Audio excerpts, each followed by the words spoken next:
Hi guys and welcome back to the channel Deepak Yadav Education. Welcome to the daily current affairs of 23rd of March 2022.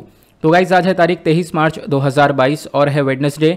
आज की तारीख से जितने भी most important current affairs बनेंगे उन सभी करंट अफेयर्स को हम लोग डिटेल में डिस्कस करेंगे। तो चलो शुभारंभ करते हैं। बट उससे पहले गाइज अगर आप लोगों को इस लेक्चर का पीडीएफ चाहिए तो नीचे डिस्क्रिप्शन बॉक्स में आप सभी लोगों को टेलीग्राम का लिंक दिया गया है, वहां से जाकर आप लोग इस लेक्चर के पीडीएफ को डाउनलोड कर सकते हो। साथ ही साथ अगर आप लोग मुझसे कनेक्ट होना चाहते हो तो नीचे डिस्क्रिप्शन बॉक्स में मेरे इंस्टाग्राम आईडी का लिंक मिल जाएगा, वहां पर कनेक्ट होकर आप मुझसे अपनी क्वेरीज को पूछ सकते हो। और जैसा कि आप लोग को मालूम है ये वीडियो यूपीएससी और स्टेट पीएससी के पॉइंट ऑफ व्यू से बहुत इंपॉर्टेंट होता है। यहाँ पर हम लोग डेली बेसिस पर बहुत सारे इंपॉर्टेंट आर्टिकल्स का डिस्कशन करते हैं, साथ ही साथ वन वर्ड क्वेश्चंस को भी देखते हैं। इसका मतलब आपको ये वीडियो काफ़ी अच्छे से सुनना है। लास्ट में मैंने आप लोगों के लिए कुछ क्वेश्चंस को लगा दिया है, इन सभी क्वेश्चंस के आंसर्स आपको इस वीडियो के अंदर मिल जाएंगे। तो लास्ट में इसको सॉल्व करना, जिससे कि आपके अंदर एक कॉन्फिडेंस बिल्टअप होगा कि हाँ मैं इन क्वेश्चंस को काफ़ी अच्छे से सॉल्व कर पाया हूँ। अब हम लोग क्या करेंगे, अपने कल वाले क्वेश्चंस की आंसर कीज को देखेंगे, क्योंकि इनका डिस्कशन हम लोग डेली बेसिस पर करते हैं। तो कल की आंसर कीज मैं आप लोगों को बता रहा हूं ताकि आप लोग चेक कर सको कि आपने कितने क्वेश्चन सही किए हैं और कितने गलत किए हैं। कल आपसे पहला क्वेश्चन पूछा गया था, देखो एक मिलिटेंट यूथ ऑर्गेनाइजेशन है जिसका नाम है नौजवान भारत सभा। तो इस ऑर्गेनाइजेशन को किसके थ्रू स्टार्ट किया गया? तो यहाँ पे करेक्ट आंसर आपको भगत सिंह जी देखने को मिलेंगे। अगला क्वेश्चन आपसे पूछा गया था, हर साल हम लोग 23 मार्च को एक दिन की तरह ऑब्जर्व करते हैं, उसका नाम क्या है? तो वो है मार्टियर्स डे। अगला क्वेश्चन आपसे पूछा गया था, 1993 से लगातार हम लोग वर्ल्ड वाटर डे सेलिब्रेट कर रहे हैं, कौन सी तारीख को? तो वो है 22 मार्च। अगला क्वेश्चन पूछा गया था, भारत के अंदर आपको वल्चर यानी गिद्ध की कितनी प्रजातियां देखने को मिलती हैं? तो टोटल आपको 9 स्पीशीज देखने को मिलेंगी।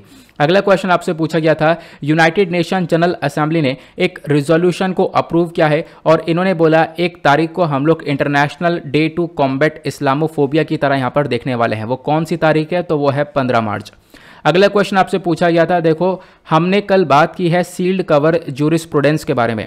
तो सुप्रीम कोर्ट के पास कहां से यहां पर ये पावर आती है सील्ड कवर जूरिस्प्रूडेंस को लेकर? तो सील्ड कवर का मामला कहां पर मेंशन्ड है? तो वो इंडियन एविडेंस एक्ट ऑफ 1972 के सेक्शन 123 के अंदर मेंशन्ड है, ध्यान रखना। कल मैंने आपको डिटेल से सील्ड कवर जूरिस्प्रूडेंस के बारे में बताया था, आपको नहीं पता है तो कल का वीडियो देख सकते हो, सारे आर्टिकल्स का आपको एकदम क्लियरेंस मिल जाएगा। स्टार्ट करते हैं डिस्कशन को। यह है हमारा आज का सबसे पहला आर्टिकल, एक बहुत इंपॉर्टेंट आर्टिकल है एग्जामिनेशन के पॉइंट ऑफ व्यू से।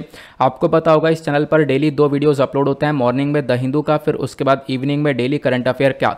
तो दोनों ही काफ़ी इंपॉर्टेंट है, दोनों में काफ़ी सारी इन्फॉर्मेशन कवर की जाती है। अगर आप लोग स्पेसिफिकली यूपीएससी या स्टेट पीएससी के लिए प्रिपेयर कर रहे हो तो यहाँ पर इन वीडियोज़ के माध्यम से आपके करंट अफेयर पूरी तरह से प्रिपेयर हो जाएंगे। तो पहला आर्टिकल सिंपल सा है और इसमें आप लोग बात कर सकते हो, इस आर्टिकल को जीएस पेपर 2 हेल्थ से रिलेट कर सकते हो। यहाँ पे बात की गई है draft bill for a new national public health law. तो देखो भारत के हेल्थ के ऊपर ध्यान रखते हुए एक नया पब्लिक हेल्थ लॉ लाने के बारे में चर्चा की जा रही है, उसको हम डिस्कस करेंगे। आर्टिकल कहाँ पे आया है? तो इंडियन एक्सप्रेस के अंदर देखने को मिलेगा, बाकी सारी न्यूज़पेपर के अंदर भी इस आर्टिकल को कवर करवा दिया गया। तो हुआ क्या, देखो कुछ ऑफिशियल्स हैं हमारे union ministry of health and family welfare के, प्लस और भी बहुत सारी सरकारी डिपार्टमेंट्स हैं, इन सब ने मिलकर एक प्रोसेस स्टार्ट कर दिया है। वो प्रोसेस क्या है कि यहाँ पर एक ड्राफ्ट बिल को फाइनलाइज किया जाएगा। एक बिल यहाँ पर तैयार किया गया है जो कि हमारी पब्लिक हेल्थ के ऊपर ध्यान देगा, यानी हमारे कंट्री का जो हेल्थ सेक्टर है उसके ऊपर प्रॉपरली ध्यान देने के लिए एक बिल को ड्राफ्ट किया गया। अब ये जो बिल है इसको लेकर क्या होगा, इंफॉर्मेशन आएगी, बहुत सारे जो लोग हैं वो अपनी रिकमेंडेशन देंगे इस बिल को लेकर, देन फाइनली यहां पर फिर बाद में ये बिल पहुंचेगा यूनियन कैबिनेट के पास में। ठीक है, तो अभी के लिए क्या है, इस बिल को पहले पब्लिक डोमेन में लाया जाएगा। अभी इस बिल के बारे में बता दिया जाएगा लोगों को, अभी क्या क्या है इस बिल के अंदर मैं आपको बता दूंगा। फिर उसके बाद क्या होगा, लोग अपने ओपिनियन देंगे कि हाँ ये बिल कैसा है। अगर यहाँ पर सक्सेसफुली इसके ओपिनियंस आते हैं तो इसके बाद क्या होगा, इस पूरे बिल को हम लोग कर देंगे आगे यूनियन कैबिनेट के अंदर सेंड, तो वहाँ पर भेज दिया जाएगा। देन उसके बाद वहाँ से प्रॉपरली ये अप्रूव होता हुआ नजर आएगा। तो अभी क्या हुआ, देखो कोविड-19 की first wave, second wave, third wave देखने को मिली है। तो थर्ड वेव यहाँ पर अभी खत्म हुई कंट्री के अंदर। तो अभी हम लोग पूरी तरह से फोकस कर रहे हैं कि हम लोग अपने हेल्थ सेक्टर को मजबूत कर सकें, इसीलिए नेशनल पब्लिक हेल्थ बिल यहाँ पर एक्सपेक्टेड है कि हम लोग इसको जल्द ही लेकर आएंगे, जो खासकर हमारा मॉनसून सेशन आ रहा है पार्लियामेंट के अंदर। तो वहाँ पर हम लोग इस बिल को इंट्रोड्यूस करने वाले हैं। तो बेसिकली हेल्थ के ऊपर फोकस करते हुए एक बिल को तैयार किया गया है। उस बिल के अंदर क्या क्या चीज़ें मेंशन है उसको हम डिस्कस करेंगे डिटेल से। पहला पॉइंट आपको ये देखने को मिलेगा, देखो पब्लिक हेल्थ के लिए हमारे पास already national public health act देखने को मिलेगा जो कि 2017 से काम कर रहा है, लेकिन अभी प्रॉपरली ये चीज़ें जब इंप्लीमेंट होगी हेल्थ को लेकर तो ये क्या कर देगा, हमारे पुराने वाले जो एपिडेमिक डिजीज एक्ट है यानी एक 125 साल पुराना ये एक्ट है, इसको यहाँ पर हटा देगा। तो जो नया बिल आ रहा है, नया जो एक्ट आ रहा है, ऑब्वियस सी बात है बिल है फिर पास होगा देन एक्ट बनेगा, तो वो जो हेल्थ के ऊपर ध्यान दिया जाने वाला है आने वाला बिल है ड्राफ्ट बिल, तो वो कहीं ना कहीं इस पुराने वाले एक्ट को रिप्लेस कर देगा। ये जो एक्ट है ये मैंने आपको बताया 125 साल पुराना एक्ट है। तो ये जो एपिडेमिक डिजीज़ है मतलब महामारी जो भी होती हैं बीमारियां, ठीक है, उसको टैकल करने के लिए हमारे पास ये वाला एक्ट था, तो ध्यान रख सकते हो उसके बारे में।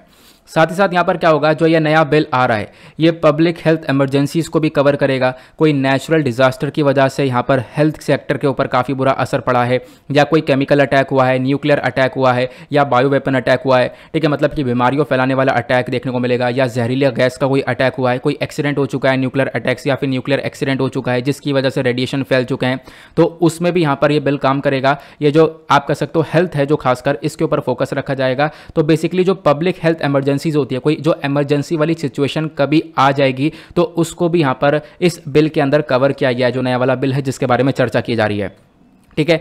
फिर उसके बाद यहाँ पे बोला गया है जो नया वाला बिल है इसके अंदर आपको 4 लेयर्स देखने को मिलती हैं, 4 लेयर का सिस्टम है।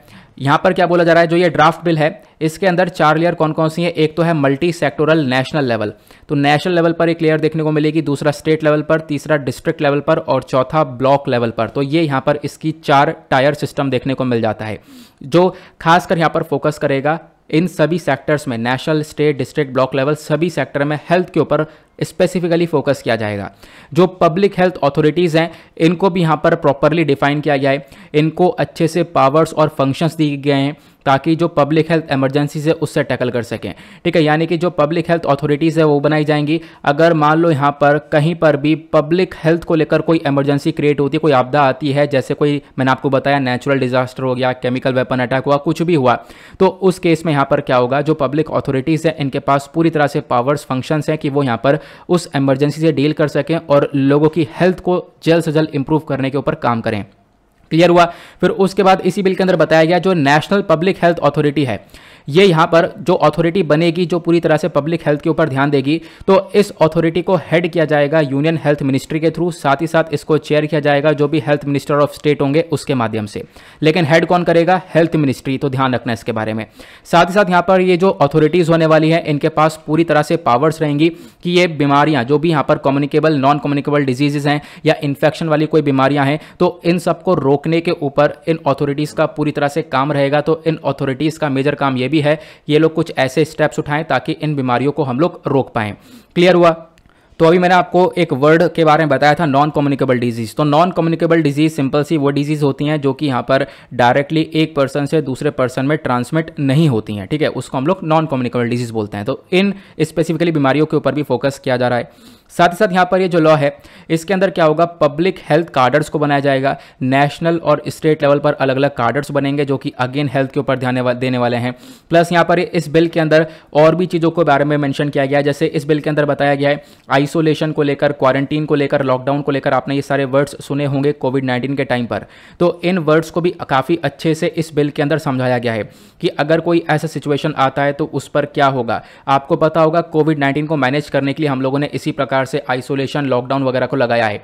लेकिन साथ ही साथ इस बिल के अंदर अब भी यहाँ पर ये चीज़ें मेंशन करी गई हैं। तो इस बिल ने यहाँ पर 3 चीज़ों को बताया है। इसने लॉकडाउन को डिफाइन किया है कि बहुत सारे रिस्ट्रिक्शंस लगा दिए जाएंगे। मान लो कोई यहाँ पर आपदा क्रिएट हुआ तो वहाँ पर लॉकडाउन लगा दिया जाएगा, तो उस सेक्टर में क्या होगा, काफ़ी सारे रिस्ट्रिक्शंस होंगे, ठीक है, कुछ कंडीशंस यहाँ पर अप्लाई करी जाएंगी। प्लस यहाँ पर जो ट्रांसपोर्टेशन वगैरह है उसको पूरी तरह से बंद कर दिया जाएगा, या रोड्स हैं उसको पूरी तरह से बंद कर दिया जाएगा। इनलैंड वाटर सिस्टम है, मतलब यहाँ पर समुद्र के रास्ते से जो भी यहाँ पर रास्ता आपको देखने को मिलता है वो भी सब बंद कर दिया जाएगा, ये आपको देखने को मिलेगा। तो लॉकडाउन में ये हो सकता है। प्लस दूसरा यहाँ पर लॉकडाउन कवर रिस्ट्रिक्शंस के बारे में बताया गया कि यहाँ पर कोई भी जो मूवमेंट हो रहा है, जो यहाँ पर लोग साथ में इकट्ठे हो रहे हैं, आपस में इधर उधर ट्रैवल कर रहे हैं, चाहे वो पब्लिक प्लेस हो चाहे वो प्राइवेट प्लेस हो, सभी जगह पर रोक लगा दी जाएगी, सभी जगह पर यहाँ पर एक रिस्ट्रिक्शंस होंगे।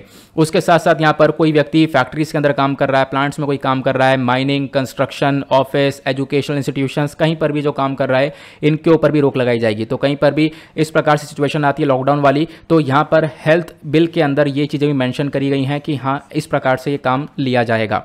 क्लियर हुआ।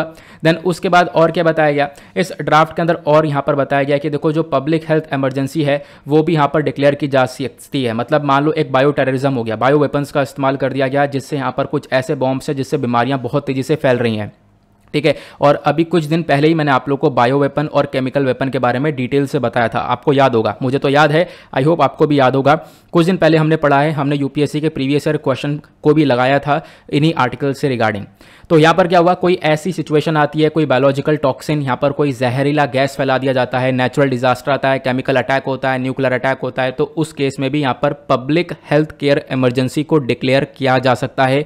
ये भी यहाँ पर इस बिल के अंदर मेंशन्ड है। क्लियर हुआ। प्लस ये तो हुई बातें कि हाँ इस बिल के अंदर क्या क्या बताया जा रहा है, प्रॉपरली हेल्थ के ऊपर फोकस किया जा रहा है। हमारे पूरे देश के लिए हेल्थ सेक्टर के लिए एक बिल को लेकर आने की तैयारी की जा रही है। ये आर्टिकल इंपॉर्टेंट है, बस खाली आपको ध्यान से इसके बारे में सारी चीज़ें याद रखनी है।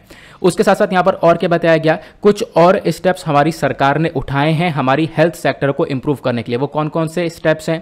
पहला है नेशनल डिजिटल हेल्थ इकोसिस्टम, इसको यहाँ पर आप देख पाओगे ये वर्किंग में है। देन उसके बाद national tele mental health programme, जहाँ पर टेलीफोन के माध्यम से आप लोग यहाँ पर अपना जो भी कंसल्टेशन वगैरह है वो सब कर सकते हो। उसके बाद यहाँ पर इंटीग्रेटेड आर्किटेक्चर के अंदर आप देख पाओगे मिशन शक्ति हुआ, मिशन वत्सल्य हुआ, सक्षम आंगनवाड़ी, पोषण 2.0, ये सारे यहाँ पर सरकारी इनिशिएटिव्स हैं।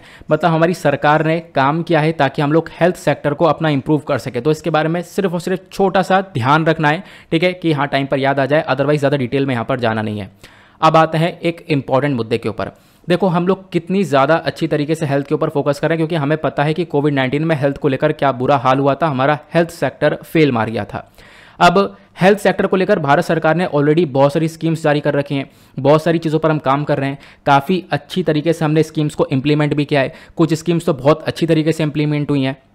तो इसमें एक क्वेश्चन आता है, तो भारत ने आखिरकार कितना प्रोग्रेस किया? ये एक बहुत अच्छा पॉइंट है, इसको आप लोग अपने पास नोट डाउन करके रख सकते हो। तो भारत ने हेल्थ सेक्टर में कितना प्रोग्रेस किया है, आपसे डायरेक्टली मेंस में क्वेश्चन भी बन सकता है। चलो मैं आपको बताता हूँ। तो इंडिया ने यहाँ पर काफ़ी हद तक प्रोग्रेस पाया है, अपने हेल्थ सेक्टर के अंदर काफ़ी सारी चीज़ें इंप्रूव करी हैं। भारत ने कई सारी बीमारियों को पूरी तरह से भारत से खत्म कर दिया है। पोलियो, गिनिया, वॉर्म डिजीज़, ठीक है, जो यहाँ पर वॉर्म डिजीज होती है वो, न्यूनेटल टीटनस, ऐसी बहुत सारी बीमारियां हैं, इनको यहाँ पर भारत ने पूरी तरह से कंट्री से खत्म किया। उसके बाद एक लेटेस्ट सर्वे है नेशनल फैमिली हेल्थ सर्वे, जो कि हेल्थ के ऊपर बहुत अच्छे से ध्यान देता है। तो NFHS 5 national family health survey 5वां वाला ये सर्वे है, हमने काफ़ी बार इसके बारे में चर्चा की भी है। इस सर्वे के अंदर बताया गया कि भारत के अंदर जो टोटल फर्टिलिटी रेट है, सेक्स रेशियो है, health outcome indicators, infant motility rate, under 5 motility rate, institutional birth rate, ये सब काफ़ी अच्छे से इंप्रूव हुआ है। तो आप कहोगे ये सब है क्या? तो अभी थोड़ी देर रुक जाओ, आपको ये सारी बातें पता चल जाएंगी। ये जो पिक्चर देख रहे हो ना, ये यहाँ पर सरकारी वेबसाइट पर अवेलेबल है। आप चाहो तो जाकर नेशनल फैमिली हेल्थ सर्वे की गवर्नमेंट वेबसाइट ओपन करना, वहाँ पर आपको ये डेटा देखने को मिलेगा। और मैं आप लोगों के ऊपर जोर दूंगा कि इस वाले पिक्चर को आप अपने पास सेव करके रखो, ठीक है। यहाँ पर बहुत अच्छा क्वेश्चन बन सकता है कि भारत ने हेल्थ सेक्टर में क्या इंप्रूवमेंट पाया है। तो ये डेटा आप लोग बहुत अच्छे से लिख सकते हो, क्योंकि यहाँ पर ये आप नीचे देख पा रहे होंगे, ये गवर्नमेंट का डेटा आपको देखने को मिल जाएगा। अगर हम लोग बात करें तो अगर हम देखें 1992 से लेकर 2021 के बीच का कंपैरिजन है, बीच में यहाँ पर नेशनल फैमिली हेल्थ सर्वे की रिपोर्ट्स आती रहती हैं, ठीक है, जो कि हेल्थ के ऊपर ध्यान देता है। तो नेशनल फैमिली हेल्थ सर्वे 1 में क्या हाल था, 2 में क्या हाल है, 3, उसके बाद 4, देन उसके बाद 5, इनके बीच में क्या क्या यहाँ पर इंप्रूवमेंट हुआ है वो आपको देखने को मिलेगा। जैसे टोटल फर्टिलिटी रेट, मतलब कि यहाँ पर चिल्ड्रन पर वुमेन, मतलब कि यहाँ पर आप कह सकते हो एक वुमेन कितने बच्चों को जन्म दे रही है। तो 1992 से लेकर 1993 के बीच में ये 3.4% के आसपास आपको देखने को मिलता था। उसके बाद यहाँ पर ये 1998 से लेकर 1999 में ये कम हुआ, 2.9 हुआ, देन उसके बाद 2.7 हुआ, देन 2.2 हुआ, देन आज 2019 से 21 के बीच में ये सिर्फ और सिर्फ 2 रह गया है। तो यहाँ पर आप कह सकते हो पॉपुलेशन कंट्रोल पर आप देख सकते हो कि काफ़ी अच्छी तरीके से आगे इंप्रूवमेंट दिखाया गया है। उसके साथ साथ दूसरा पॉइंट यहाँ पर है sex ratio at birth for children born in last 5 years. मतलब यहाँ पे अगर हम बात करें फीमेल्स पर 1000 मेल्स, मतलब 1000 अगर आदमी है तो उन पर कितनी फीमेल्स देखने को मिला करती थी। तो यहाँ पर पिछले 5 सालों में यहाँ पर आप देख पाओगे ये पुराना डेटा हमारे पास अवेलेबल ही नहीं है, लेकिन यहाँ पे आप देख पाओगे 2005 से 6 में 1000 फीमेल के ऊपर आप देख पाओगे 914 यहाँ पर, सॉरी 1000 मेल के ऊपर आप देख पाओगे 914 यहाँ पर फीमेल्स देखने को मिलती थी। उसके बाद यहाँ पर आप देख पाओगे यहाँ पर 1000 मेल्स में के कंपैरिजन में आपको 919 यहाँ पर फीमेल देखने को मिलती थी। देन उसके बाद लास्ट में 2019 से लेकर 21 का डेटा देखोगे तो यहाँ पर अगेन 1000 फीमेल्स के कंपैरिजन में आप देख पाओगे तो 929 आपको, सॉरी 1000 मेल्स, ठीक है ध्यान रखना मेल है ये, 1000 मेल के कंपैरिजन में आप देख पाओगे तो 929 आपको फीमेल्स देखने को मिलेंगी। तो बेसिकली यहाँ पर ये जो डेटा है ये बात करता है कि मान लो यहाँ पर 1000 मेल ने जन्म लिया, तो यहाँ पर एग्जाम्पल के तौर पे समझा रहा हूँ, तो यहाँ पर कितनी फीमेल देखने को मिली हैं। तो आप देख पाओगे पहले तो डेटा बहुत कम था, धीरे धीरे इंप्रूव हुआ है, तो यहाँ पर भी एक बहुत बड़ा इंप्रूवमेंट देखने को मिला है। क्लियर हुआ।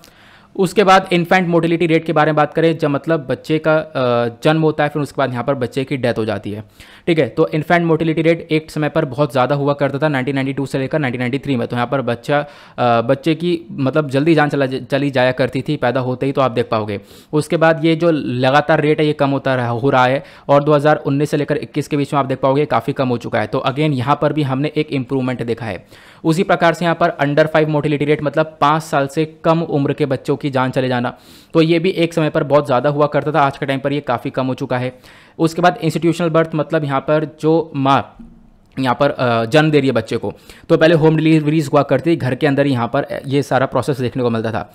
तो इंस्टीट्यूशनल डिलीवरी आज के टाइम पर कहाँ पर हो रही है, मतलब कि जो हॉस्पिटल्स के अंदर डिलीवरी है वो बढ़ चुकी हैं। देख पाओगे हॉस्पिटल्स के अंदर जो डिलीवरी हुआ करती थी 1992 के समय पर वो सिर्फ और सिर्फ 26.1% का डेटा है, और आज के टाइम पर आप देख पाओगे 88 तक पहुँच चुका है। तो मतलब ज़्यादा से ज़्यादा डिलीवरीज आज के टाइम पर हॉस्पिटल्स में हो रही हैं, जो कि एक अच्छी बात भी है।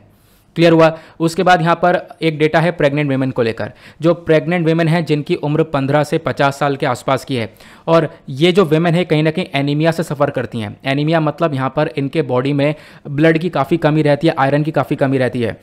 तो इस प्रकार की जो वेमेन है जिनके अंदर यहाँ पर कमी है ब्लड की, और उसके बाद आयरन की कमी ज़्यादा है, एनीमिया से सफ़र कर रही हैं, तो ये डेटा आप देख पाओगे कहीं ना कहीं बराबर ही चल रहा है, ज़्यादा इसके अंदर गैप देखने को मिला है नहीं है, यहाँ पर कोई सुधार नहीं हुआ है। इनफैक्ट आप देख पाओगे 51.8% का 1998-1999 के टाइम पर ये एक तरीके से डेटा बताता है, और आज के टाइम पर भी आप देख पाओगे 52.2% का पहुंचा है। तो मतलब यहाँ पर भी आप लोग देख पा रहे होंगे कोई ज़्यादा बेहतर फ़ायदा यहाँ पर मतलब ज़्यादा इंप्रूवमेंट देखने को नहीं मिला है एनीमिया वाली कंडीशन में। मतलब आज के टाइम पर भी बहुत सारी जो वेमेन्स है वो एनीमिया से सफ़र कर रही हैं, सिंपल सी बात है। उसके बाद population living in house holds that use improve sanitation facility, मतलब कि ऐसी कितनी % जनसंख्या है जो कि यहाँ पर आप कह सकते हो अच्छी तरीके से सैनिटेशन, साफ सफाई सुथरे वाले फैसिलिटीज़ के अंदर रह रही है, ठीक है। यहाँ पे आप देख पाओगे तो ये आज के टाइम पर पहले तो बहुत कम हुआ करता था, लेकिन आज के टाइम पर काफ़ी हद तक ये डेटा इंक्रीज हो चुका है। मतलब आज के टाइम पर बहुत सारी पॉपुलेशन ऐसी है जो कि यहाँ पर एक अच्छे साफ सफाई सुथरे जगह पर रहने को देखने को मिलती है। उसके बाद लास्ट डेटा बात करता है house holds using clean fuel for cooking, यानी कि मतलब कितने घर हैं, कितने प्रतिशत घर हैं जो कि एक क्लीन फ्यूल का इस्तेमाल करते हैं, ठीक है। तो यहाँ पर पहले तो बहुत कम हुआ करते थे, लेकिन आज के टाइम पर ये आप देख पाओगे काफ़ी सारे घर हो चुके हैं जहाँ पर क्लीन फ्यूल का इस्तेमाल हो रहा है, ठीक है। अदरवाइज़ यहाँ पर क्या होता था, पहले चूल्हा वगैरह का इस्तेमाल होता था जिससे पोल्यूशन वगैरह भी काफ़ी ज़्यादा होता था, और उसके स्मोक की वजह से बहुत सारे लोगों की डेथ भी हुआ करती थी। तो वो चीज़ें कम हुई हैं। आज के टाइम पर क्लीन फ्यूल का ज़्यादा इस्तेमाल हो रहा है कुकिंग के पर्पज़ से। क्लियर हुआ। तो ये डेटा बहुत इंपॉर्टेंट है, इसके बारे में ज़रूर ध्यान रखना। ये मैंने आपको सारी डिटेलिंग यहाँ पे बता दी है। फिर आप कहोगे इतना कुछ प्रोग्रेस कर लिया है, तब भी हम लोग बात करते हैं हमारा हेल्थ सेक्टर काफ़ी बुरी तरह से सफ़र कर रहा है। हाँ, सफ़र तो कर रहा है। अब उसमें चैलेंजेस है क्या क्या, परेशानी क्या क्या है वो देखते हैं। तो परेशानी में भी आपको पता होनी चाहिए। तो आप देख पाओगे पहला सबसे बड़ा चैलेंज है पुअर एक्सपेंडिचर। हमारे हेल्थ सेक्टर के ऊपर ज़्यादा पैसा खर्चा जा नहीं रहा है, हमारे जीडीपी का बहुत कम प्रतिशत पैसा खर्चा जा रहा है, तो इसकी वजह से हेल्थ सेक्टर प्रॉपर इंप्रूव नहीं हो पा रहा है। दूसरा आप देख पाओगे भारत के अंदर यहाँ पर जो हेल्थ केयर सर्विसेज हैं, खासकर यहाँ पर मार्जिनलाइज सेक्शंस के लिए वो बहुत ज़्यादा अफोर्डेबल नहीं है। मतलब आप कह सकते हो कोई पुअर पीपल है जिसके पास प्रॉपर इतना पैसा नहीं है, उनकी फाइनेंशियल कंडीशन अच्छी ही नहीं है, तो वो लोग यहाँ पर अच्छे से अफोर्ड नहीं कर पाते एक हेल्थ केयर सर्विसेज को। मतलब बहुत ज़्यादा महंगी भी आपको हेल्थ केयर सर्विसेज कहीं कहीं पर देखने को मिल जाती हैं। प्लस जो पब्लिक हेल्थ इंफ्रास्ट्रक्चर है उसकी काफ़ी बड़ी कमी देखने को मिलेगी। Hospital, primary health care centres जो हैं इनकी काफ़ी बड़ी कमी है, ये प्रॉपर आपको देखने को मिलेंगे नहीं। उसके साथ साथ जो नंबर ऑफ डॉक्टर्स है उनकी काफ़ी बड़ी कमी देखने को मिलेगी। हमारी जो पॉपुलेशन है वो बहुत ज़्यादा है, उस पॉपुलेशन के कंपैरिजन में बात करें तो डॉक्टर्स की बहुत ज़्यादा कमी है, ऐसा यहाँ पर बताया जाता है। प्लस यहाँ पर लोगों के अंदर एक जागरूकता भी नहीं है हेल्थ केयर सेक्टर को लेकर। तो ये कुछ चैलेंजेस हैं, इन चैलेंजेस को हमें टैकल करना होगा। आई होप आप लोगों को यहाँ पर ये आर्टिकल काफ़ी अच्छे से क्लियर हो चुका है। तो हो गया है तो फटाफट वीडियो को लाइक करना। हमारा टारगेट है आज का 2K प्लस लाइक्स का, तो मैं आपको याद दिला देता हूँ, फटाफट लाइक करके आज आपको यहाँ पर इस वीडियो पर 2000 से ज़्यादा लाइक्स को पहुँचाने हैं। आते हैं हम लोग अपने नेक्स्ट आर्टिकल की तरफ। बात करेंगे एक इम्पॉर्टेंट डे के बारे में। तो आज 23 मार्च है, तो 23 मार्च को एक दिन मनाया जाता है जिसको हम लोग वर्ल्ड मेट्रोलॉजिकल डे के नाम से जानते हैं। तो वर्ल्ड मेट्रोलॉजिकल डे 2022 वाला आपको 23 मार्च पर देखने को मिलेगा। इसका थीम क्या है? इसका थीम है early warning and early action. तो 23 मार्च को हर साल वर्ल्ड मेट्रोलॉजिकल डे को सेलिब्रेट किया जाता है ताकि हम लोग बात कर सकें, हम लोग देख सकें कि जो अर्थ का एटमॉस्फेयर है, ठीक है, उसका जो बिहेवियर है, हमारे लोगों का जो बिहेवियर है वो कैसे अर्थ के एटमॉस्फेयर से कनेक्टेड है, उसकी इंपॉर्टेंस को यहाँ पर बताता है। तो बेसिकली यहाँ पर क्या है, ये जो दिन है, ये इस दिन को एस्टेब्लिश किया गया था वर्ल्ड मेट्रोलॉजिकल ऑर्गेनाइजेशन के थ्रू। ये फोकस करता है भारत के एटमॉस्फेयर के ऊपर, ठीक है, ये आपको ध्यान रखना है। तो अभी क्या है, इसका थीम आपको ध्यान रखना है, वनडे एग्जामिनेशन में डायरेक्टली पूछ लिया जाता है। तो इसका थीम है अर्ली वार्निंग अर्ली एक्शन। उसके बाद 23 मार्च को एक और दिन मनाते हैं। 23 मार्च को हम लोग मनाते हैं शहीद दिवस। तो आपको ये भी ध्यान रखना है, यहाँ पर भगत सिंह जी, ठीक है, राजगुरु और सुखदेव आपको देखने को मिलेंगे, इनको हैंग कर दिया गया था। तो हमारे फ्रीडम फाइटर्स हैं, इनको हम लोग श्रद्धांजलि देते हुए 23 मार्च को शहीद दिवस मनाते हैं। शहीद दिवस 2022 आज का टाइम पे, मतलब आज 23 मार्च को आपको देखने को मिलेगा, इसको 23 कर लेना। क्लियर हुआ? तो 23 मार्च को हर साल हम लोग शहीद दिवस भी सेलिब्रेट करते हैं। इसको मार्टियर्स डे के तौर पर भी जाना जाता है। यह दिन वो दिन है जहां पर हमने देखा था जो हमारे शहीद भगत सिंह जी हैं, उसके बाद सुखदेव थापर हैं और शिवराम राजगुरु हैं, जिनकी यहाँ पर जान चली गई थी। इन्होंने यहाँ पर सेक्रीफाइस किया था हमारे कंट्री के लिए, ब्रिटिशर से लड़ते लड़ते। ये इंडिपेंडेंस के रिगार्डिंग यहाँ पर आगे बढ़ रहे थे, हम लोग आज़ादी के लिए यहाँ पर इन्होंने लड़ाई लड़ी थी, उसके बाद यहाँ पर इनको सेक्रीफाइस करना पड़ा। तो इसी वजह से हम लोग यहाँ पर 23 मार्च को मार्टियर्स डे भी सेलिब्रेट करते हैं। मार्टियर्स डे या फिर शहीद दिवस, दोनों यहाँ पर एक ही है, ध्यान रखना। आगे चलते हैं, नव आते हैं अगले इंपॉर्टेंट आर्टिकल की तरफ। एक ज़बरदस्त आर्टिकल है, इसको लेकर पूरे भारत में चर्चा हुई है पिछले कुछ दिनों में। तो आज मैं डिटेल से बात करूंगा। द हिंदू के वीडियो मैंने इसके बारे में डिटेल से अभी तक बात की नहीं है, ठीक है। अभी इसके ऊपर और बहुत सारे आर्टिकल्स आएंगे तो वहाँ पर मैं इसके बारे में चर्चा करने वाला हूँ। तो आर्टिकल के अंदर बात की है इंडिया और जापान के रिलेशंस के बारे में, ठीक है। इंडिया जापान के बीच में रिसेंटली एक समिट हुआ है, आपको पता होगा, न्यू दिल्ली के अंदर, जहाँ पर जो जापान के प्राइम मिनिस्टर हैं फूमियो किशिदा, ये भारत आए थे। ये पिक्चर आप लोग देख पा रहे होंगे, अभी का ही पिक्चर है जब ये मीटिंग हुई है। तो ये कौन सी मीटिंग थी? 14वें नंबर की। ध्यान रखना, ये एक 14th नंबर ध्यान रखोगे तो काफ़ी सही भी रहेगा। 14वीं इंडिया जापान एनुअल समिट है जो कि अभी न्यू दिल्ली के अंदर हुई है। इस आर्टिकल को सिंपली आप लोग GS पेपर 2 इंटरनेशनल रिलेशन से रिलेट कर सकते हो। देख पाओगे, लाइव मिनट का आर्टिकल है, इंपॉर्टेंट है। मीटिंग के बारे में आपको बता दिया। इस मीटिंग के अंदर 10 मेजर पॉइंट्स के ऊपर फोकस किया गया है। वो 10 मेजर पॉइंट्स कौन कौन से मैं आपको बताऊंगा। उससे पहले आप लोग मैप में देख लो, तो इधर आपको हमारा महान भारत देखने को मिलेगा और इंडिया के कंपैरिजन में इधर जाओगे तो आपको यहाँ पर ये जापान देखने को मिल जाएगा, ठीक है। ये वाला जो एरिया है जिसको मैंने कलर कर दिया, ये जापान आपको देखने को मिलेगा। इधर आपको इंडिया देखने को मिलेगा। जापान के पास इधर आपको नॉर्थ और साउथ कोरिया देखने को मिलेगा। इधर चाइना देखने को मिलेगा, चाइना से ऊपर मंगोलिया, देन उसके बाद रशिया, ठीक है। बाकी इंडिया को तो आपको पता ही है, इंडिया के नीचे श्रीलंका, देन उसके बाद इधर बांग्लादेश, इधर म्यांमार, देन इधर पाकिस्तान आपको देखने को मिलेगा। पाकिस्तान के ऊपर अफगानिस्तान के ऊपर फिर यहाँ पर आपको सेंट्रल एशियन कंट्रीज़ देखने को मिल जाती हैं, कजाकिस्तान, उज़्बेकिस्तान, किर्गिस्तान वाली, ये 5 सेंट्रल एशियन कंट्रीज़ पड़ जाती हैं, ठीक है। तो ये रीजन मैंने आपको पूरा का पूरा ही बता दिया है। आगे बात करते हैं, तो यहाँ पर क्या क्या डिस्कशन हुआ, 10 पॉइंट्स कौन कौन से थे वो हम डिस्कस करते हैं।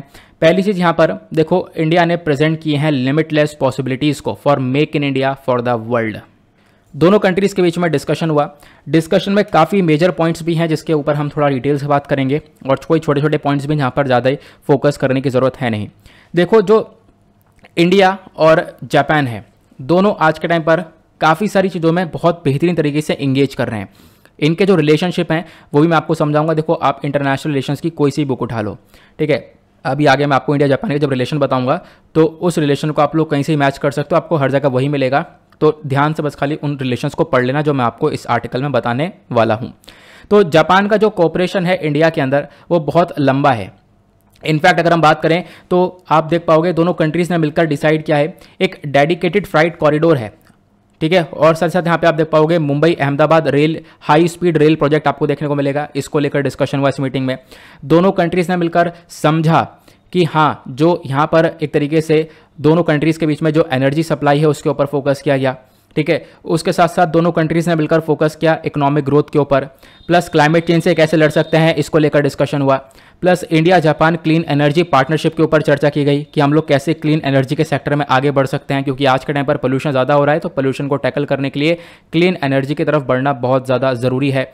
देन उसके बाद जो हमारे प्राइम मिनिस्टर हैं, तो इन्होंने यहाँ पर अपना हैप्पीनेस दिखाया, अपनी खुशी दिखाई, क्योंकि जापान ने काफ़ी सारा इन्वेस्टमेंट रेज कर दिया है। जापान ने बोला कि भारत के अंदर लगभग 5 ट्रिलियन येन का इन्वेस्टमेंट किया जाएगा। जापानीज करेंसी है येन, अगर हम लोग इंडियन रुपीज़ में बात करें तो 3.2 लाख करोड़ रुपीज़ का यहाँ पर ये इन्वेस्टमेंट होने वाला है आने वाले 5 सालों के अंदर। प्लस यहाँ पे बोला गया आज के टाइम पर दुनिया भर में आप देख पाओगे जो कंट्रीज़ है वो कोविड-19 की वजह से बुरी तरह से सफ़र करी हैं, इसके साइड इफेक्ट्स भी आपको देखने को मिलेंगे। हालांकि अभी ग्लोबल दुनिया भर की जो इकोनॉमिक रिकवरी है उसके अंदर काफ़ी हद तक परेशानियां हैं, इसको लेकर डिस्कशन हुआ। प्लस दोनों कंट्रीज़ ने मिलकर डिस्कस किया रशिया और यूक्रेन के विवाद के बारे में, ठीक है। दोनों कंट्रीज़ ने मिलकर यहाँ पर वो जोर डाला है कि कहीं ना कहीं दोनों कंट्रीज़ के बीच में एक पीसफुल सोल्यूशन आना चाहिए। प्लस यहाँ पर जो ये रिलेशनशिप है दोनों कंट्रीज़ के अपने आप में काफ़ी इंपॉर्टेंट हो जाते हैं। दोनों ने फोकस किया है कि दोनों कंट्रीज़ को कहीं ना कहीं बेनिफिट मिले और दोनों कंट्रीज़ अपने रिलेशंस को, अपने कोऑपरेशन को और ज़्यादा मजबूत कर सकें। क्लियर हुआ? तो ये ध्यान रखना। बाकी एक क्वेश्चन है इंटरेस्टिंग सा, ये आप लोग इसको सॉल्व कर सकते हो। यूपीएससी प्रीवियस ईयर 2020 के अंदर एक क्वेश्चन पूछा गया था। क्वेश्चन ये है कि G20 नेशंस के बारे में आपको पता ही होगा, मैंने काफ़ी बार इसके बारे में बता रखा है। G7 क्या है, G8 क्या है, G20 क्या है। तो एक ग्रुप ऑफ 20 नेशंस हैं। तो आपसे क्वेश्चन पूछा गया कि option A, B, C, D, ए के अंदर Argentina, Mexico, south Africa, Turkey, ये आपको ऑप्शन में देखने को मिलेंगे। बोला यह जा रहा है कि इन ऑप्शन में से किसी एक ऑप्शन में 4 की 4 कंट्री ऐसी कंट्री हैं जो कि ग्रुप ऑफ 20 कंट्रीज़ के अंदर में आती हैं, G20 के अंदर में आती हैं। तो वो करेक्ट आंसर है क्या? तो वो करेक्ट आंसर ए है। ए के अंदर Argentina, Mexico, south Africa, Turkey, यानी ये चारों देश G20 का हिस्सा है। तो आपको ध्यान रखना है, ठीक है। तो यहाँ पर आप लोग देख पाओगे ये है यहाँ पर G20 ग्रुप। G20 ग्रुप के अंदर यहाँ पर कौन कौन से नेशंस आते हैं? भारत भी आता है, बाकी मैंने आपको बताया टर्की भी आता है, साउथ अफ्रीका भी आता है, देन उसके बाद आप यहाँ पर अर्जेंटीना भी देख पाओगे। और कौन सा देश था? और यहाँ पर आपको मैक्सिको भी देखने को मिल जाता है।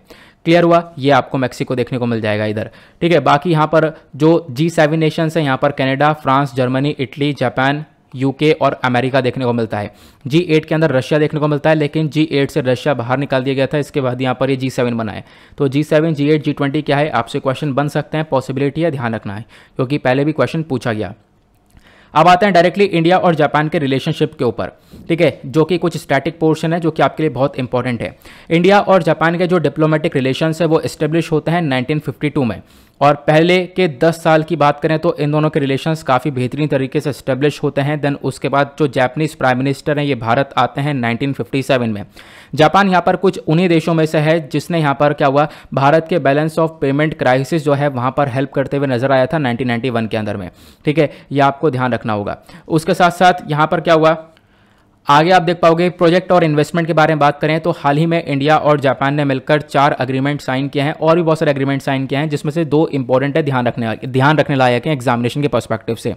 जहाँ पे बातचीत की गई है, जो जापान है, जापान यहाँ पर भारत के अंदर हेल्थ केयर प्रोजेक्ट के ऊपर सपोर्ट देने वाला है। जो भारत के अंदर जितने भी हेल्थ को लेकर प्रोजेक्ट्स होंगे उसके ऊपर फंडिंग आएगी। प्लस उसके बाद grant assistance for grass root projects जो स्कीम है इंडिया के अंदर, इसके ऊपर यहाँ पर फंडिंग करेगा जापान। उसके साथ साथ grant assistance for grass root project आपको देखने को मिलेगा। तो जितने भी डेवलपमेंटल प्रोजेक्ट्स हैं, ठीक है, उन सब के ऊपर यहाँ पर जापान इन्वेस्टमेंट करने वाला है इंडिया के अंदर। जापान ऑलरेडी 1600 करोड़ रुपए इन्वेस्टमेंट कर चुका है हमारे डेवलपमेंटल प्रोजेक्ट्स के अंदर में। आपको ध्यान रखना है, खासकर इंडिया के नॉर्थ ईस्टर्न स्टेट्स वाले साइड में। नॉर्थ ईस्टर्न स्टेट्स कितने हैं आपको नीचे कमेंट सेक्शन में सारे स्टेट्स के बारे में बताना है। देन उसके बाद ये अब बात करते हैं हम लोग दोनों कंट्रीज़ के इकोनॉमिक और कमर्शियल रिलेशंस कैसे हैं। तो जो जापान है, जापान एक इंपॉर्टेंट की पार्टनर है इंडिया का, और उसके बाद खासकर बात करें दोनों कंट्रीज़ के बीच में व्यापार काफ़ी तगड़ा होता है। जापान का एक बहुत बड़ा इंटरेस्ट आपको भारत में देखने को मिलेगा, क्योंकि भारत के अंदर एक बहुत बड़ा मार्केट आपको देखने को मिल जाता है। दोनों कंट्रीज़ का जो बायलैटरल व्यापार है इंडिया और जापान के बीच का, वो 2019 से 20 का यहाँ पर ये जो व्यापार है वो पहुँचता है 11.87 बिलियन US डॉलर्स का। और इसमें से यहाँ पर आप देख पाओगे जो भारत ने एक्सपोर्ट किया है जापान को वो लगभग 3.94 बिलियन डॉलर्स का किया है, और इंडिया ने इंपोर्ट किया है जापान से 7.93 बिलियन डॉलर्स का। उसके साथ साथ अब इसमें एक्सपोर्ट इंपोर्ट क्या किया गया, तो भारत ने यहाँ पर एक्सपोर्ट किया जापान को petroleum products, chemicals, elements, compounds, non metallic mineral wire, fish और fish preparations, textile, fabrics, machinery, iron, steel, ये सारी चीज़ें भारत ने एक्सपोर्ट करी हैं। अब भारत ने जापान से इंपोर्ट क्या किया, तो इसमें मशीनरी है, electric machinery, iron steel products हैं, प्लास्टिक मटेरियल्स हैं, मैन्युफैक्चरर्स ऑफ मेटल्स आपको देखने को मिलेंगे। ये सारी चीज़ें हमने जापान से इंपोर्ट करी है। तो ये तो हो गए हमारे इकोनॉमिक और ट्रेड को लेकर रिलेशंस। अब बात करें दोनों कंट्रीज़ के डिफेंस रिलेशंस कैसे हैं, तो इंडिया और जापान के जो डिफेंस और सिक्योरिटी पार्टनरशिप है, ये काफ़ी लंबे सालों से आप देख पाओगे एक इंपॉर्टेंट पार्ट रहा है। दोनों कंट्रीज़ ने यहाँ पर अपने आपको और मजबूत करने के लिए, अपने कॉपरेशन को मजबूत करने के लिए खासकर काफ़ी सारी चीज़ें लॉन्च कर रखी हैं। अगर हम लोग बात करें जो इंडो पैसिफिक रीजन है, इंडो पैसिफिक रीजन ये वाला रीजन, इसके अंदर शांति बनाने का काम करते हैं इंडिया और जापान। जापान आपको यहाँ पर देखने को मिलेगा, इधर इंडिया है, तो इस रीजन के अंदर पीस और सिक्योरिटी मेंटेन करने का भी काम करने का एक बहुत बड़ा रोल है। प्लस जो प्राइम मिनिस्टर हैं, तो इनका विजिट हुआ था जापान के अंदर 2008 में, अक्टूबर 2008 में यहाँ पर एक विजिट हुआ था हमारे प्राइम मिनिस्टर का जापान के अंडर में। वहाँ पर इन्होंने जॉइंट डिक्लेरेशन को इशू किया जापान और इंडिया के बीच में। फिर उसके बाद जापान और इंडिया के बीच में 2+2 मीटिंग होने लगी। 2+2 मीटिंग का मतलब इधर से फॉरेन मिनिस्टर और यहाँ पर डिफेंस मिनिस्टर, और जापान के फॉरेन मिनिस्टर और डिफेंस मिनिस्टर दोनों के बीच में डिस्कशन होगा। 2 मिनिस्टर यहाँ से, 2 मिनिस्टर वहाँ से, ठीक है। तो यहाँ पर आप देख पाओगे, प्लस डिफेंस मिनिस्टर डायलॉग बैठा गया, तो इस प्रकार से रिलेशन और बढ़ते रहे। प्लस अगर हम लोग बात करें दोनों के बीच में जो अभ्यास होते हैं उसके बारे में, क्योंकि डायरेक्टली क्वेश्चन बन जाते हैं, तो इंडिया और जापान के डिफेंस फोर्सेस के बारे में जब हम बात करते हैं, इनके बीच में एक अभ्यास होता है जिमेक्स, उसके बाद होता है शिन्यू मैत्री, और उसके बाद होता है धर्म गार्डियन। तो यहाँ पर ये अलग अलग अभ्यास हैं। Plus India, Japan, US, Australia, ये चारों क्वाड के पार्ट हैं, और क्वाड के पार्ट होने के नाते इन चारों देश के बीच में भी यहाँ पर एक अभ्यास होता है जिसको हम लोग मालाबार एक्सरसाइज के नाम से जानते हैं। उसके बाद इंडिया और जापान के बीच में साइंस एंड टेक को लेकर भी कॉपरेशन देखने को मिलेगा। बायलैटरल साइंस एंड टेक जो कॉपरेशन है वो यहाँ पर इनका एक अग्रीमेंट के थ्रू आता है। यहाँ पर इंटर गवर्नमेंटल अग्रीमेंट को साइन किया जाता है 1985 में। उसके बाद आप देख पाओगे साइंस एंड टेक्नोलॉजी के मामले में ये दोनों कंट्रीज साथ मिलकर कॉपरेट करती हैं। Plus India Japan digital partnership को लॉन्च किया जाता है, और यहाँ पर जब हमारे प्राइम मिनिस्टर जो है जापान के विजिट पर होते हैं 2018 में, उसके बाद दोनों कंट्रीज मिलकर इंफॉर्मेशन कम्युनिकेशन टेक्नोलॉजी के ऊपर काम करती हैं। Artificial intelligence, big data, internet of things, इन सभी चीज़ों के ऊपर दोनों कंट्रीज मिलकर काम कर रही हैं। और 3 इंडिया जापान जॉइंट लेबोरेटरीज को भी एस्टेब्लिश किया गया है, ठीक है, यह आप लोग ध्यान रख सकते हो। उसके बाद इंडिया की जो कम्युनिटी है जापान के अंदर वो देखने को मिलेगी। बिल्कुल देखो, पिछले कुछ सालों में आप देख पाओगे एक बहुत ज़्यादा इंडियन कम्युनिटी आज के टाइम पर जापान में देखने को मिलती है। आईटी प्रोफेशनल्स हो, इंजीनियरिंग वर्कर्स हो, और भी बहुत सारे आपको देख पाओगे लोग जापान के अंदर देखने को मिल जाते हैं। क्वाड ग्रुप के बारे में बात करें तो क्वाड के बारे में आपको पता ही है। क्वाड के अंदर आपको 4 देश देखने को मिलेंगे, वो है भारत, जापान, यूएस और ऑस्ट्रेलिया। और इन चारों कंट्रीज़ का मेजर मकसद यह है कि हम इंडो पैसिफिक रीजन को फ्री बना सकें, इसको ओपन बना सकें, चाइना का एग्रेशन यहाँ पर ना होने दें बिल्कुल भी। तो क्वाड के हिस्से के अंदर भी आप देख पाओगे भारत और जापान एक बहुत इंपॉर्टेंट रोल प्ले करते हैं। क्लियर हुआ? तो ये तो इंडिया जापान को लेकर रिलेशनशिप थे, ध्यान रखना इसके बारे में। आप लोग चाहो तो कहीं पर भी नोट डाउन करके रख सकते हो। आते हैं अगले आर्टिकल की तरफ। हमारे पास न्यूज़ क्या है? न्यूज़ ये है नवा जॉइंट मिलिट्री एक्सरसाइज जिसका नाम है लिमितीय, ये यहाँ पर एक्सरसाइज होता हुआ नजर आ रहा है 2022 वाला। तो आर्टिकल इंडियन एक्सप्रेस का आप लोग देख पाओगे। इंडियन आर्मी कंटिजेंट यहाँ पर ये पहुँच चुकी है, कहाँ पर? सीचिल्स के अंदर में, क्योंकि एक अभ्यास करते हैं हम लोग सीचिल्स के साथ मिलकर, उसका नाम है लिमितीय, ठीक है। लिमितीय आप ये देख पाओगे, जिसको हम लोग कैरोल के अंदर जो क्रियोल है भाषा, इसके अंदर हम लोग उसको फ्रेंडशिप बोलते हैं। तो लिमितीय का मतलब फ्रेंडशिप आप कह सकते हो, दोस्ती कहलाता है। तो दोस्ती नाम की एक ये बाइनरियल ट्रेनिंग इवेंट आपको देखने को मिलता है, मतलब यहाँ पर दोनों कंट्रीज़ के बीच में अभ्यास होता है। ये सीचिल्स के अंदर लगातार हो रहा है साल 2001 से। तो ये आप लोग देख पाओगे, इसके बारे में इंफॉर्मेशन यहाँ पर दी गई है। तो भारत की आर्मी अभी पहुँच गई है कहाँ पर? सीचिल्स में। जो लिमितीय है यहाँ पर आप देख पाओगे, इसका मतलब फ्रेंडशिप है। सीचिल्स में ये अभ्यास हो रहा है 2001 से। इस साल यहाँ पर आप देख पाओगे मिलिट्री ड्रिल्स होगा, डिस्कशन होगा काफ़ी सारा। देखो, जो भी ट्रेनिंग एक्सरसाइज होती हैं, इसका मेजर मकसद क्या होता है? इसका मेजर मकसद होता है कि बायलैटरल मिलिट्री रिलेशंस को और मजबूत किया जाए। जब भी अभ्यास होते हैं दो देशों के बीच में, तो मेजर मकसद यही होता है दोनों कंट्रीज़ के डिफेंस रिलेशंस मजबूत हो जाएं, ठीक है, दोनों कंट्रीज़ के मिलिट्री रिलेशन रिलेशन मजबूत हो जाएं, दोनों कंट्रीज़ के बीच में जो भी इनको एक्सपीरियंस है वो आपस में शेयर करें। तो ये चीज़ हम लोग देख पाते हैं। प्लस यहाँ पर ये जो एक्सरसाइज है इसके माध्यम से क्या होने वाला है, यहाँ पर आप लोग देख पाओगे टेक्नोलॉजी को लेकर हम लोग काम करने वाले हैं, न्यू जनरेशन इक्विपमेंट को दिखाया जाएगा। देखो होता क्या है, अब इधर से हमारी यहाँ पर फोर्स पहुंची, उधर से उनकी फोर्स हो गई, तो आपस में जब ये अभ्यास करेंगे काफ़ी कुछ इनको नया नया आता है वो सब आपस में यहाँ पर सिखाएंगे। प्लस इनके पास जो भी नए इक्विपमेंट्स हो गए उसका शोकेस भी किया जाएगा, उसको भी दिखाया जाएगा इस पूरे अभ्यास के दौरान। अब दूसरा क्वेश्चन यहाँ पर दिमाग में आता है, सीचिल्स कंट्री है कहाँ पर? तो आप देख पाओगे यहाँ पर, आप देख पाओगे ऊपर यहाँ पर हमारा महान भारत हुआ इंडिया। इंडिया के कंपैरिजन में आपको सीचिल्स नीचे की साइड में नज़र आने वाला है यहाँ पर, ठीक है। ये है सीचिल्स। सीचिल्स को थोड़ा सा जूम करूँ तो आपको इस प्रकार से छोटे छोटे आइलैंड्स देखने को मिलेंगे। सीचिल्स की कैपिटल इधर विक्टोरिया हो गई है। सीचिल्स के पास में इधर कोमोरोस आइलैंड्स आपको देखने को मिलेंगे, नीचे मडागास्कर है, फिर इधर यहाँ पर सारे के सारे अफ्रीकन कॉन्टिनेंट नज़र आ जाते हैं। अब ये जो अभ्यास है इसका मेजर मकसद क्या है मैंने आपको बता दिया। लमितीय यहाँ पर एक इंपॉर्टेंट एक तरीके से अभ्यास देखने को मिलेगा, और जहाँ जो कि मेजर फोकस करेगा सीचिल्स के साथ में जो हमारे खासकर डिफेंस रिलेशन है वो मजबूत हो जाएं। साथ ही साथ दुनिया भर में जो यहाँ पर आज के टाइम पर काफ़ी सारा सिक्योरिटी को लेकर कंसर्न है, सिक्योरिटी को लेकर काफ़ी सारी प्रॉब्लम्स हैं, और आज के टाइम पर ये प्रॉब्लम्स लगातार बढ़ रही हैं। तो इसको टैकल करने के लिए भी यहाँ पर दोनों कंट्रीज साथ में मिलकर और ज़्यादा बेहतर कर सकती हैं, और ये जो लमितीय अभ्यास है इसके माध्यम से और ज़्यादा अच्छे रिलेशंस इन दोनों के बन सकते हैं। क्लियर हुआ? तो ये तो था हमारा कुछ डेटा। उसके बाद मैं आप लोगों के ऊपर एक थोड़ा सा जोर और डालूंगा। जो आगे मैं ये जो 3 स्लाइड आपको दिखा रहा हूँ इसको अपने पास आप ज़रूर स्टोर करके रखो या फिर स्क्रीनशॉट इसका ले लो। यहाँ पर भारत किस किस देश के साथ कौन कौन से अभ्यास करता है वो सारे अभ्यास इसके अंदर मेंशन है, तो आप लोग प्लीज़ इसको एक बार रख लेना। जैसे चलो मैं आपको एक बार रिवाइज करवा देता हूँ ताकि आपको याद रहेगा। इधर यहाँ पे बताया गया इंडिया यहाँ पर आप देख पाओगे कौन कौन से कंट्रीज़ के साथ कौन कौन से अभ्यास करता है। मतलब जैसे हम देखते हैं भारत और ऑस्ट्रेलिया के बीच में, भारत ऑस्ट्रेलिया की आर्मी के बीच में कौन सा अभ्यास होता है? ऑस्ट्रा हिंद। भारत ऑस्ट्रेलिया के बीच के नेवी के बीच, भारत ऑस्ट्रेलिया की नेवी के बीच में कौन सा अभ्यास होता है? ओसिंडेक्स। भारत ऑस्ट्रेलिया की एयरफोर्स के बीच में कोई ऐसा अभ्यास होता नहीं है। उसके बाद मतलब होता होगा, लेकिन अभी ये जो अभ्यास हैं ये पिछले साल चर्चा में, मतलब पिछले 1 साल लगातार चर्चा में है, सिर्फ उनको लेकर ये डेटा आपको दिया गया है, ठीक है। जो चर्चा में है उन्हीं को लेकर डेटा दिया गया है। उसके बाद यहाँ पे बात करें बांग्लादेश को लेकर, भारत और बांग्लादेश की आर्मी के बीच में होता है संप्रीति, देन इनकी नेवी के बीच में होता है कॉर्पेट, देन चाइना और इंडिया की आर्मी के बीच में होता है हैंड इन हैंड, और एयरफोर्स के बीच में होता है चांगतांग। उसके बाद भारत और आसियान के आर्मी के बीच में होता है आसियान, जहाँ पर आपको बहुत सारे देश देखने को मिलेंगे। तो भारत और आसियान की आर्मी के बीच में होता है फोर्स 18, ठीक है। उसके बाद भारत और फ्रांस की आर्मी के बीच में होता है शक्ति, और नेवी के बीच में होता है वरुण, और एयरफोर्स के बीच में होता है गरुड़। उसके बाद भारत इंडोनेशिया की आर्मी के बीच में होता है गरुड़ शक्ति, और नेवी के बीच में इंडो कॉर्पेट और समुद्र शक्ति, और एयरफोर्स के बीच में यहाँ पर कोई अवेलेबल नहीं है। मतलब देखो होता भी होगा, लेकिन मैं आपको फिर से बोल रहा हूँ ये वही एक्सरसाइज मैं आपको बता रहा हूँ जो कि पिछले 1 साल में चर्चा में है। उसके बाद भारत जापान की आर्मी के बीच में होता है धर्म गार्डियन, इनकी नेवी के बीच में होता है मालाबार, ठीक है। फिर मालाबार मतलब यहाँ पर जो चारों देश हैं क्वाड वाले वो सब मिलकर अभ्यास करते हैं। फिर दोनों की एयरफोर्स के बीच में होता है शिन्यू मैत्री, जिसके बारे में भी आपको बताया।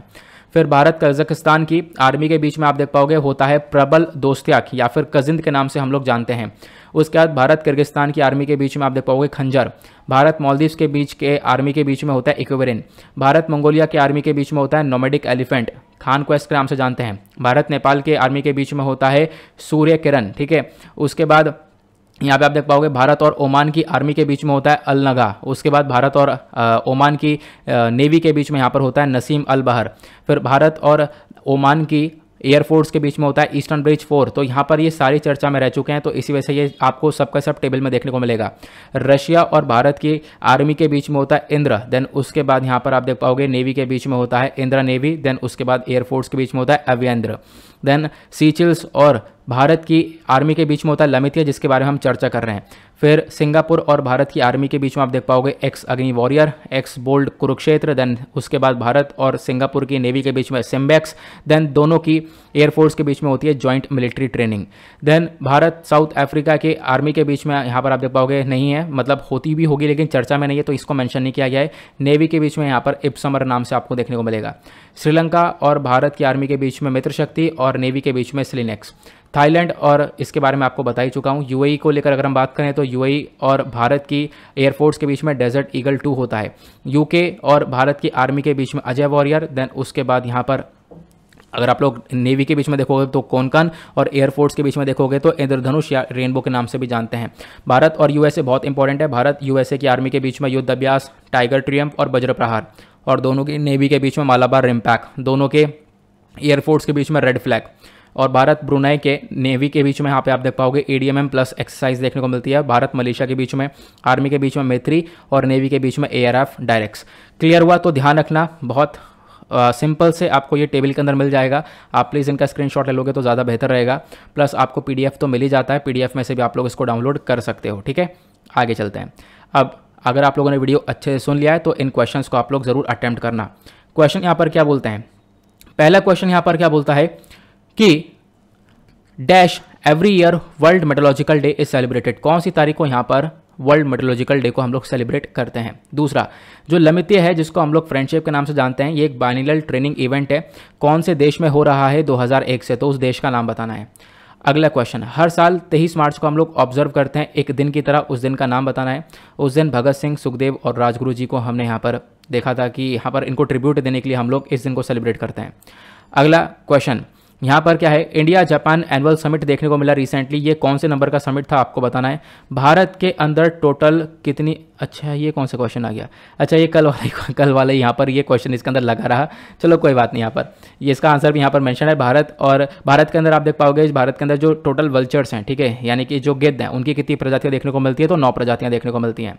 प्लस उसके बाद यहाँ पे बोला गया जो आज के टाइम पर नेशनल पब्लिक हेल्थ एक्ट आपको देखने को मिलता है। ठीक है, ये जो हेल्थ एक्ट है ये काम कर रहा है, लेकिन अभी प्रॉपरली जो हम लोग हेल्थ को लेकर एक्ट लेकर आने वाले हैं, तो जब वो पूरी तरह से बिल इंप्लीमेंट हो जाएगा, एक्ट बन जाएगा, तो वो हमारे 125 साल पुराने वाले एक्ट को रिप्लेस कर देगा। तो 125 साल पुराना वाला एक्ट कौन सा है, उस एक्ट का आपको नाम बताना है। इन क्वेश्चंस के आंसर्स आगे प्रोवाइड करवा दिए हैं, जैसा आप लोग देख पा रहे होंगे। चाहो तो आप लोग इनको अटेम्प्ट कर सकते हो, अदरवाइज खुद अटेम्प्ट करोगे तो ज़्यादा बेहतर रहने वाला है। इसी के साथ करते हैं लेक्चर को समाप्त। मिलते हैं आप लोगों से नेक्स्ट वीडियो में। आज के लिए bye bye, have a nice day, thank you and जय हिंद।